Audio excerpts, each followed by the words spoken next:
Patrice here. I'm on my way to have a girls' day, I guess. We do this a lot, and so anyway, I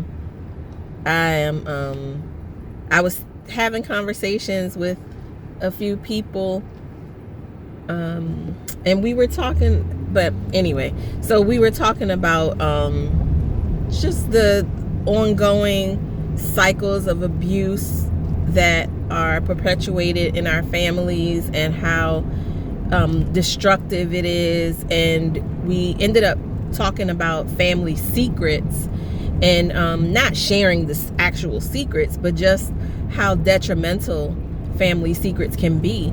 And especially when it's like either flat out said or just really strongly and covertly implied that you need to keep quiet about this. Don't share this secret. And it's amazing how it works. But at the same time, no, it's not, because it's like bullying at its finest. Honestly, it's because you're talking about children. Children who are helpless, have nowhere to go, no means to protect or take care of themselves. And you have this adult doing whatever they feel they want to do.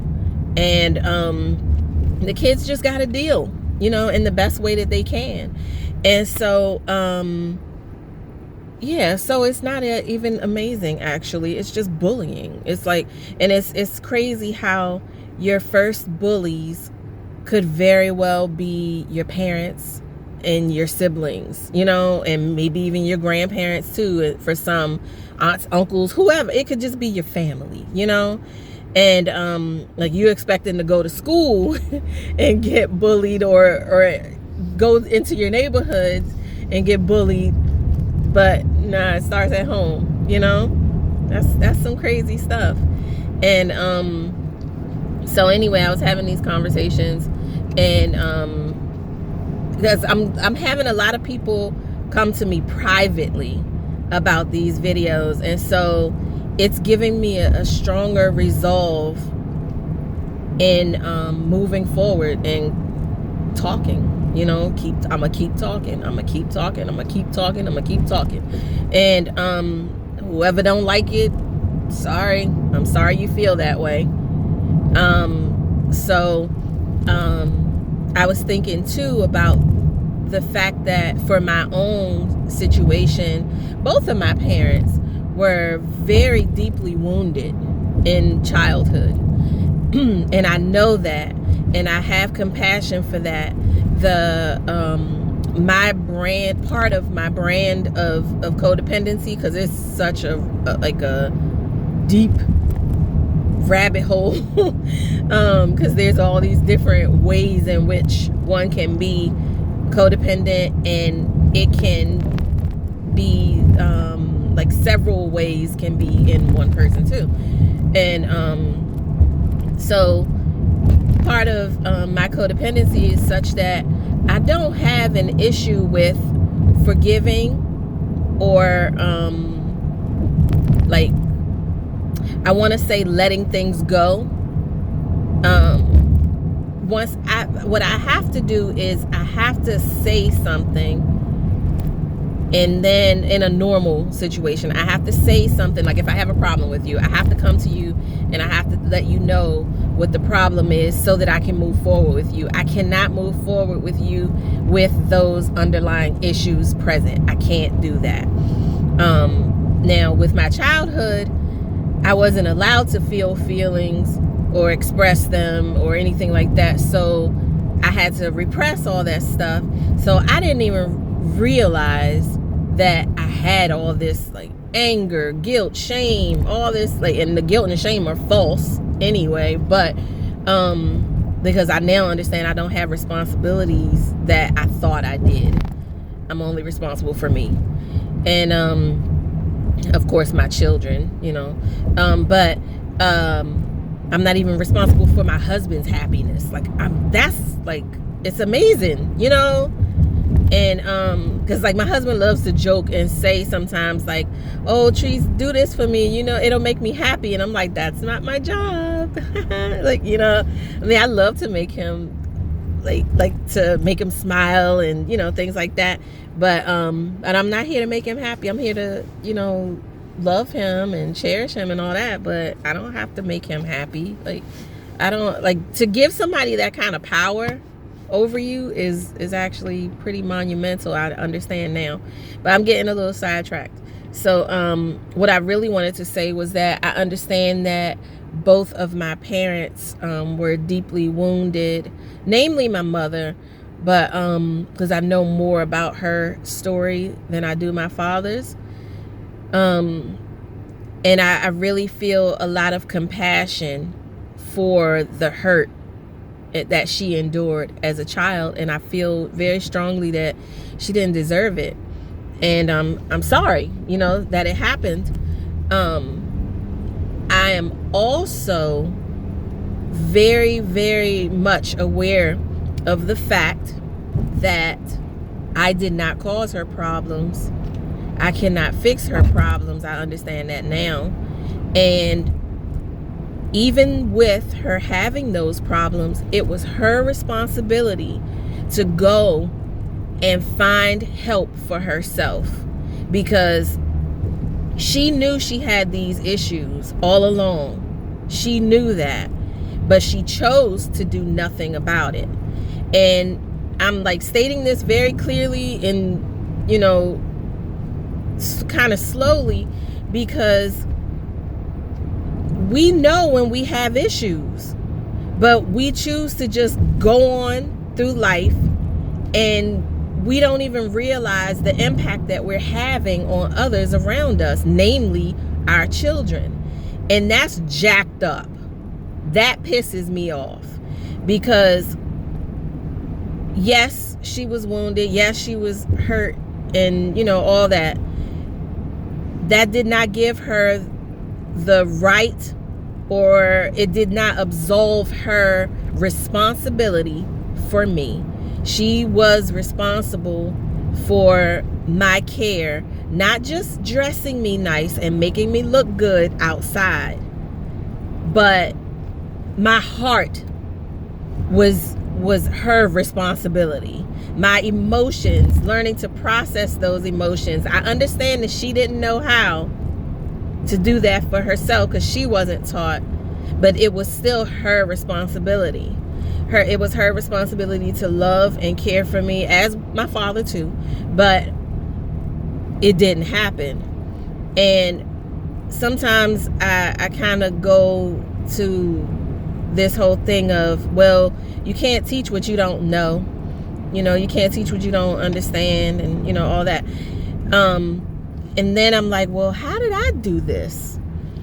How did I not do those same exact things to my children?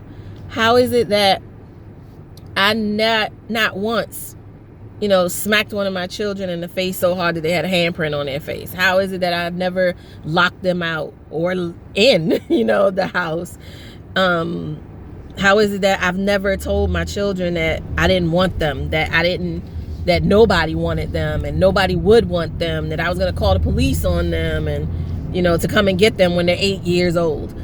How is it that I, not knowing how to process my emotions because I wasn't taught, how is it that I turned around and with my own children, I talk to them and I help them and I hold them and I love them through their issues? Like my son, my 5-year-old, he will come to me and say, Mommy, I'm mad about you.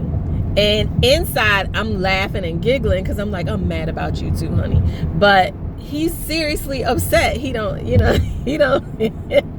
his little 5-year-old mind, he thinks he's saying I'm mad at you, but, you know, he says I'm mad about you. But what I do is I take his anger seriously, because it is serious. Yeah, he's 5, but a 5-year-old can get mad just like I can. And the thing is, if I don't help this little one now, learn how to process his anger or sadness or whatever, one day we're going to have a big old black man somewhere all jacked up inside, and he might do something destructive or harmful to someone else because I never put my crap aside, because I got a lot of crap, let me tell you. But if I don't woman up and put my stuff aside and help my child, like, what kind of crap is that? Like, you know, like, we need to, it does not absolve you from responsibility for your child because you're jacked up inside. I'm sorry it happened to you, but so what? Like, you know, get yourself some help and help your child. Yeah, I'm mad. I'm so mad at that. I'm mad at that idea of, oh, I have so much stuff going on in me that I can't deal with your stuff, baby. And I'm talking a literal baby. Grow up. That pisses me off. I remember my best friend from growing up. We're not close anymore, but she and I used to look at some of the stuff the adults around us did, said, and we were like, what? If we in our young minds at this point can see the error, why can't they? You know, and it was so disheartening. It was so disheartening. And I realized, you know, everybody's on their own journey. I'm just ranting, okay? So, because everybody is where they are, you know, and that's just that. But my God, we got to come up, people. If you know, like, there's nothing better, I think, than a parent who is wounded, who makes a mistake with their child, and they go to that child and they say, when they realize that they made the mistake, they say, you know what? I messed up right there. I'm sorry. Can you please forgive me? Can we, like, is there anything that I can do to, like, going forward to, you know, do better for you? I ask my children, I check in with my children every now and then, and I ask them, you know, how am I doing with you and for you? Is there anything that I can do differently? Because I'm here for you. I'm here to support you. Yeah, I have my own stuff. They see me dealing with my own stuff, and they know, you know, most of it, if not all. But that's not to say that I'm not going to put my stuff aside and help them, because I am, because that's what I'm supposed to do. So I guess that's going to end my rant for today. I think I'm going to post this now. I might post this now because I have other videos in queue. But yeah, this area is like kind of ticks me off a bit. It's like, how dare you? How dare you, you know, not take care of yourself in hopes of being a better parent for your child, you know? Or even if like, because before I even realized I had these issues, I still sought to do better by my children, and I did. You know, my children don't know the kind of abuse that I know at my hands. Now, they did experience some stuff at my mother's hands, unfortunately, all except the youngest. But, you know, we got to do better. So I'll end it there. Thanks for watching. Please like and subscribe if you want to continue on with me on this journey, and hit the notification bell if you want to be notified when I continue to upload videos. Bye.